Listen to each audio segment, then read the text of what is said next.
Okay. Ndugu waandishi wa habari wa Tanzania, karibuni sana kusikiliza wito wa mtandao wa watetezi wa haki za binadamu Tanzania kuhusiana na uhuru wa kitaaluma hapa nchini. Mtandao wa watetezi wa haki za binadamu THRDC unalaani vikali vitendo vya hivi karibuni vya kukamatwa na kushikiliwa na kufunguliwa mashtaka wahadhiri wa vyuo vikuu, hasa wahadhiri kutoka Chuo Kikuu cha Dodoma. Tukio hili linajikita mahususi tamko hili linajikita mahususi katika kulinda uhuru wa kitaaluma na kuhakikisha kuwa sheria ya kuzuia ugaidi pamoja na sheria zingine za kijinai hazitumiki kwa namna moja au nyingine inayoweza kugeuza ufundishaji, utafiti, ukosoaji wa kitaaluma au mjadala halali za mingine ya kitaaluma vioni kuwa kosa la ugaidi au makosa mengine ya kijinai. THRDC inatambua wajibu wa Jeshi la Polisi nchini ni kuzuia uhalifu, kuchunguza vitisho vya kweli dhidi ya usalama wa umma na kuwafikisha wahusika mbele ya vyombo vya sheria. Hata hivyo, uzito wa tuhuma za ugaidi hauondoi uzingatiwaji wa haki za kikatiba na uhuru wa mtu, dhana ya kutokuwa na hatia, haki ya kupata wakili, haki ya kusikilizwa kwa haki na wakati, uhuru wa maoni wa kujieleza pamoja na uhuru wa kitaaluma. Tunasisitiza kwamba uwepo wa makosa ya jinai au makosa makubwa hapa nchini hauwezi kuwa sababu ya kuvunja misingi yote ya uhuru, hasa tunapokuja swala la uhuru wa kitaaluma nchini, kwa sababu mashtaka ya ugaidi yana madhara makubwa kwa nchi, uhuru wa taaluma, sifa na familia ya mtuhumiwa.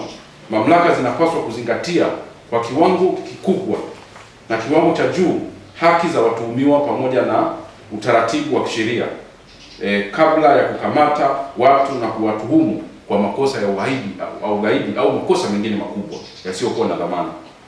Mtandao pia inashtushwa na kukemea wimbi la sasa nchini la kutumia makosa makubwa kama vile makosa ya ugaidi, kuhujumu uchumi, uhaini dhidi ya makundi yanayoonekana kukosoa, kushauri au kutofautiana mitazamo na baadhi ya watawala.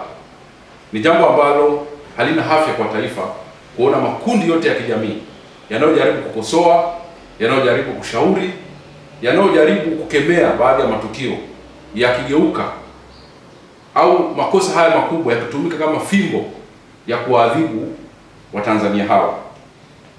Kuhusu swala la wahadhiri wa vyuo vikuu, kwa ufupi, THRDC ina taarifa ya kukamatwa kwa wahadhiri watatu mwezi Julai 2026.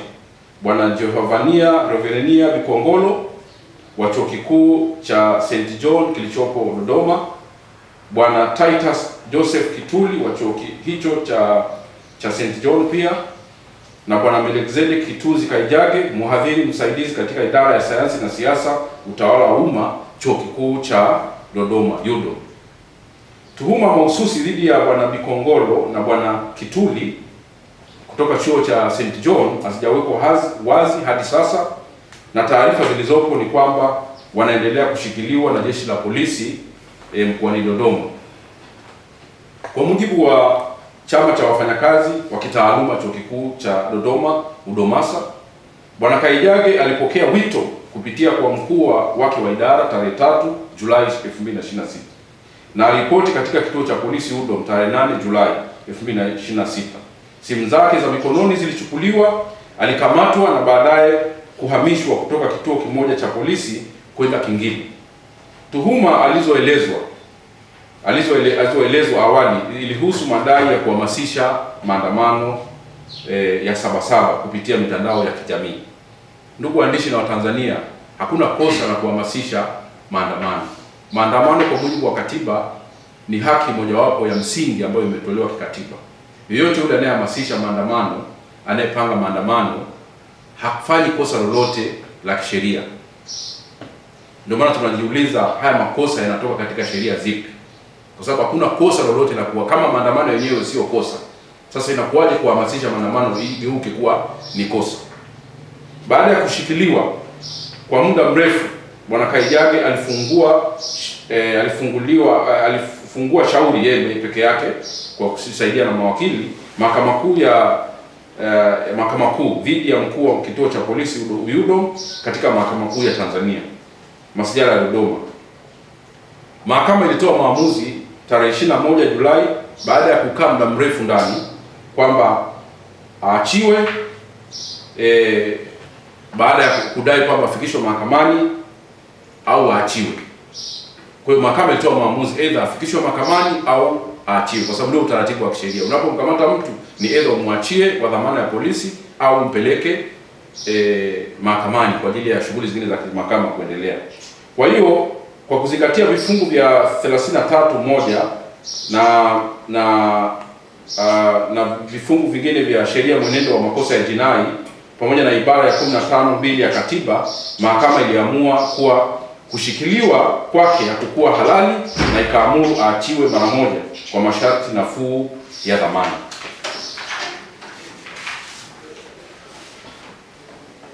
Tarehe 22 Julai 2026, siku moja baada ya uamuzi huo, Bwana Kaijage hakutoka kwa dhamana. Badala yake alifikishwa mahakamani na Dodoma na kushtakiwa kwa kesi ya uhujumu uchumi namba 16278 ya 2026 kwa tuhuma za kutenda kitendo cha kigaidi kinyume na vifungu vya 4, 1, 2 na 4, 3 vya sheria ya kuzuia ugaidi sura namba 19 toleo la 2025 vikisomwa pamoja na aya ya 24 jedwali la kwanza pamoja na vifungu vya 57, 61 vya sheria ya kudhibiti uhalifu wa kiuchumi na uhalifu wa kupanga sura ya 200 toleo la 2023. Maana yake ni nini? Ni kwamba maamuzi ya mahakama hayakuzingatiwa. Badala yake polisi waliona ni vyema kubadilisha mashtaka na kumfungulia shtaka la ugaidi chini ya sheria hizo zilizotajwa. Kwa mujibu wa hati ya mashtaka, inadaiwa kuwa tarehe 3 Julai 2026 katika chuo kikuu cha UDOM, Bwana Kaijage alitishia kuchoma majengo ya umma na makazi ya polisi ndani ya Jamhuri ya Muungano wa Tanzania. Kwa hiyo makosa yaligeuzwa kutoka kuhamasisha maandamano na kupewa makosa ya kutishia kuchoma majengo ya serikali. Jambo ambalo ni mamlaka Tanzania kwa nia ya kuwatia hofu kubwa wananchi bila kuamua hatia na kutokuwa na hatia kwake. Jambo ambalo ni mamlaka na mahakama. TLDC imebaini kuwa maelezo hayo yanatofautiana kwa kiasi kikubwa na sababu za awali za kushikiliwa kwake iliyoelezwa mbele ya Mahakama Kuu. Sababu za kushikiliwa kwake ilikuwa ni swala la kuhamasisha maandamano, lakini baada ya mahakama kuamuru aachiliwe au apelekwe mahakamani, mabadiliko yalikuja makubwa mno kutoka kwenye swala la kuhamasisha maandamano na kutafutiwa makosa ambayo yanaingia kwenye sheria za makosa ya ugaidi pamoja na uchumi. Kwa hiyo utaona namna gani watu huwa wanapanga na kudhamiria kuwafungulia watu kesi.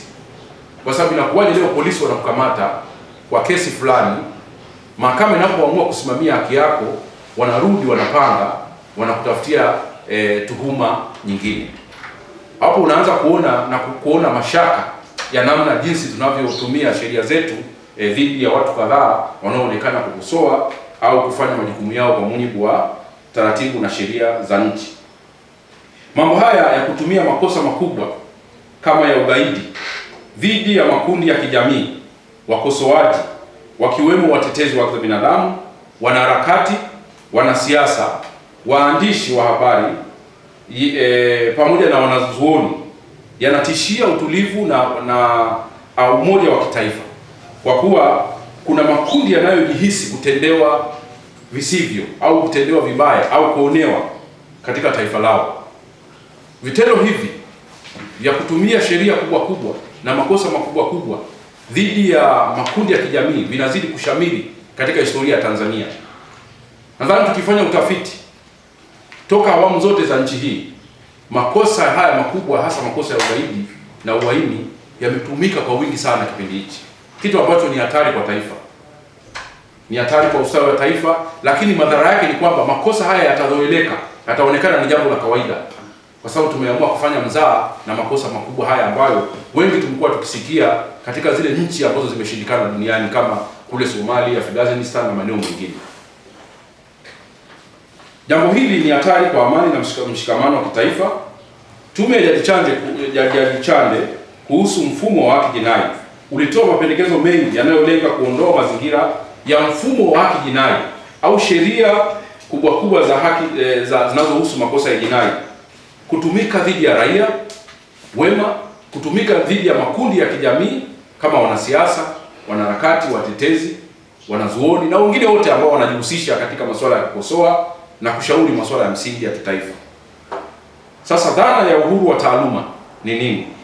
Azimio la Dar es Salaam la mwaka 1990 kuhusu uhuru wa taaluma na wajibu wa kijamii wanataaluma linafafanua uhuru wa kitaaluma kuwa uhuru wa wanajumuiya ya kitaaluma mmoja mmoja au kwa pamoja katika kutafuta, kuendeleza na kusambaza maarifa kupitia tafiti, kujifunza, majadiliano, uwekaji wa kumbukumbu, uzalishaji, ubunifu na ufundishaji, utoaji wa mihadhara na uandishi.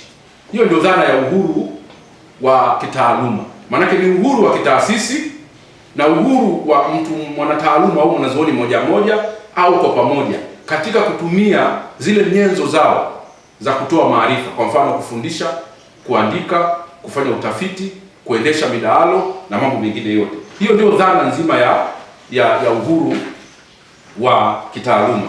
Kwa mujibu wa waraka wa kazi namba 7 wa mwaka 2026 wa UNESCO, huu ni Umoja wa Mataifa unaosimamia masuala ya elimu duniani, kuhusu ulinzi wa watetezi wa haki za binadamu na upanuzi wa nafasi za kisiasa, uhuru wa kitaaluma una vipengele vitano vinavyotegemeana.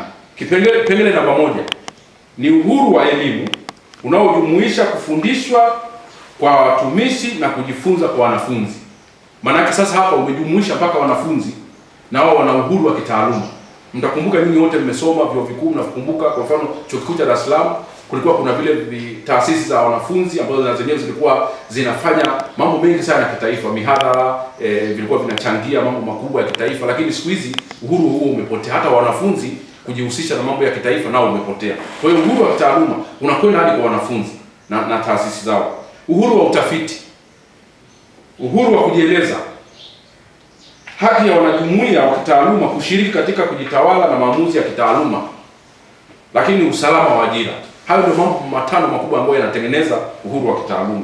Uhuru huo unalinda uwezo wa kuamua ajenda za mbinu za utafiti, kupata na kuchambua taarifa, kuchapisha matokeo, kushirikiana na wanataaluma wengine, kutoa maoni ya kitaaluma kuhusu masuala yenye maslahi kwa taifa. Kwa mfano sasa hivi mambo ambayo ni makubwa katika taifa yetu, wanataaluma ndio wakati wao wanapaswa kutumia uwezo wao kusaidia taifa, kufanya tafiti, mijadala na mambo mengine kama hayo. Uhuru huo hauishii darasani na hauwezi kutenganishwa na haki za kikatiba za kuwa na maoni, kujieleza, kuwasilisha, kushiriki katika masuala ya umma. Vyuo vikuu haviwezi kutekeleza ipasavyo wajibu wao kwa jamii ikiwa ufundishaji halali, utafiti, uchambuzi wa kitaaluma, ukosoaji unaotegemea ushahidi unakabiliwa na hofu wa kukamatwa, kushtakiwa na kulipiziwa kisasi. Kwa mfano mwalimu wa sayansi ya siasa au mwalimu wa sheria, kwa hali katika kufundisha uhalisia